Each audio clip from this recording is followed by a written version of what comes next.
La noche del viernes 13 de noviembre de 1992, 3 adolescentes de Alcácer, Valencia, salieron a divertirse sin sospechar el horror que les aguardaba.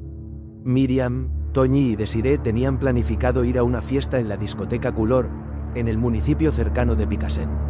A las 8 de la tarde abandonaron la casa de una amiga hacia el local, y acostumbradas a ir en coche, intentaron pedir un aventón cuando su padre no pudo recogerlas por estar enfermo. Aquel simple viaje nocturno parecía inofensivo. Lo que nadie esperaba era que cambiaría sus vidas para siempre. Horas más tarde, cuando las niñas no regresaron, el silencio invadió Alcácer.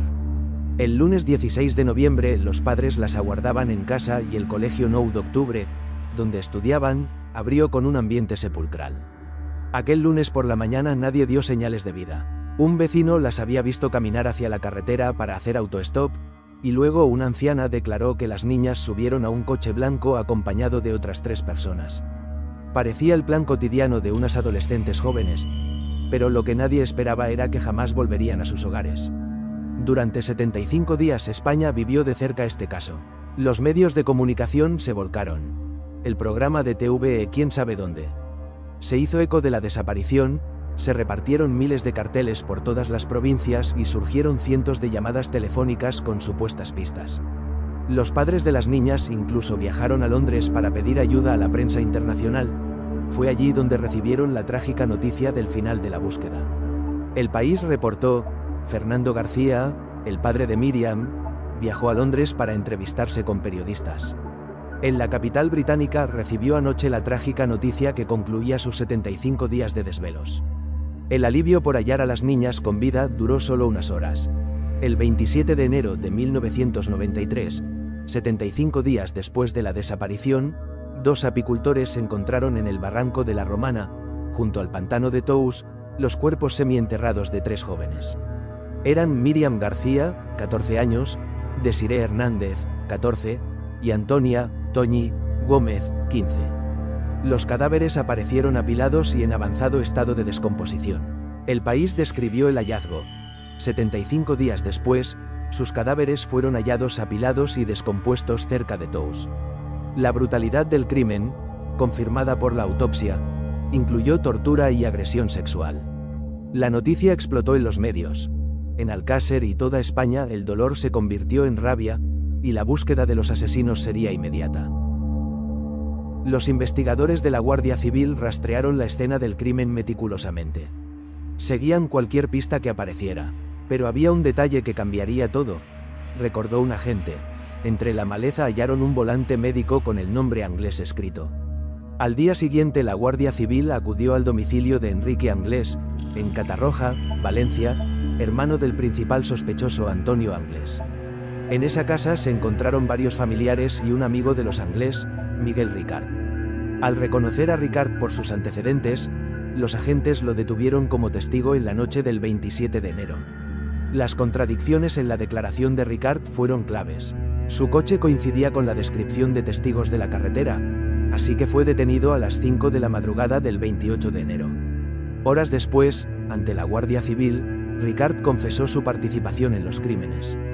Señaló que él y Anglés habían recogido a las niñas bajo la excusa de llevarlas al disco, las retuvieron en un paraje aislado y las sometieron a vejaciones hasta asesinarlas. La investigación forense confirmó los peores temores: tortura, violación y asesinato. Los forenses hallaron múltiples lesiones y evidencia de agresión sexual prolongada. En palabras del informe, las autopsias revelaron tortura prolongada, múltiples lesiones, abuso sexual y, finalmente, la ejecución por arma de fuego. Con el relato de Ricard y las pruebas reunidas, la Guardia Civil cerró el caso. El crimen de Alcácer fue obra de 2 delincuentes conocidos, Antonio Anglés y Miguel Ricard.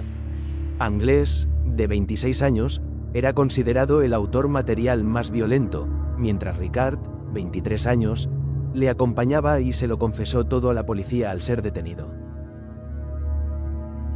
El juicio en 1997 fue muy mediatizado. Miguel Ricard fue condenado a 170 años de prisión como coautor de secuestro, violación y asesinato de las 3 niñas.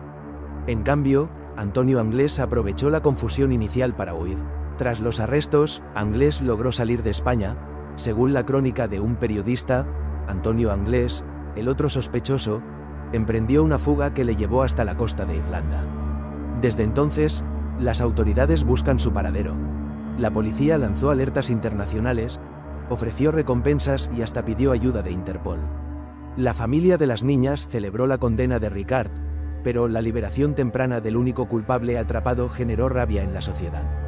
Tras aplicar la derogación de la polémica doctrina Parot, Ricard quedó en libertad en 2013 después de solo 21 años tras las rejas. El diario ABC resumía así el caso: Miguel Ricard, único condenado por el triple crimen de Alcácer, quedó en libertad en noviembre de 2013, tras haber cumplido 21 años de prisión. Fue condenado a 170. El psicólogo municipal José Gil Martínez, analizando el dolor comunitario, afirmó que al pueblo le queda una herida abierta. Poner el micrófono a una persona para que justifique unos asesinatos es aumentar más el dolor de las víctimas. Llamó carroñeros a los medios que pretendieran dar voz al asesino. El caso Alcácer marcó un antes y un después en la historia de los medios españoles. Durante la búsqueda, los programas de desaparecidos transmitían esperanza, pero en cuanto se supo del macabro hallazgo, las televisiones saciaron la sed de audiencia con el sufrimiento ajeno. ABC recuerda que las cadenas explotaron el morbo del triple crimen, la desaparición y el hallazgo de sus cuerpos 2 meses después brindaron a las televisiones una oportunidad de oro para reventar los audímetros explotando el dolor de las víctimas. Se ha llegado a decir que Alcácer fue la ceremonia inaugural de la telebasura en España. Esa misma noche del 27 de enero de 1993, el programa de Tú a Tú de Antena 3 llevó su plató a Alcácer, entrevistando en directo a las familias afligidas. Nieves Herrero, la presentadora, preguntó a los padres cosas como: ¿alguna vez vas a superar este dolor?, mientras los vecinos observaban la escena con estupor. Años después Herrero reconoció: todo aquello fue un error. Al cuarto de hora me di cuenta de que no se podía hacer un programa con todo el pueblo allí. Pero no solo la tele estuvo en el punto de mira. La prensa escrita también sufrió críticas por especular y difundir teorías inverosímiles. Reportajes de corte sensacionalista, like los de Esta noche cruzamos el Mississippi o El juez de Alcácer, difundieron fotos de las autopsias y conspiraciones sin fundamento. El criminólogo Juan Ignacio Blanco, en uno de esos espacios, llegó a acusar públicamente a empresarios y políticos de encubrir el caso. Estas teorías, sin base en pruebas sólidas, dejaron una sombra de sospecha en el público.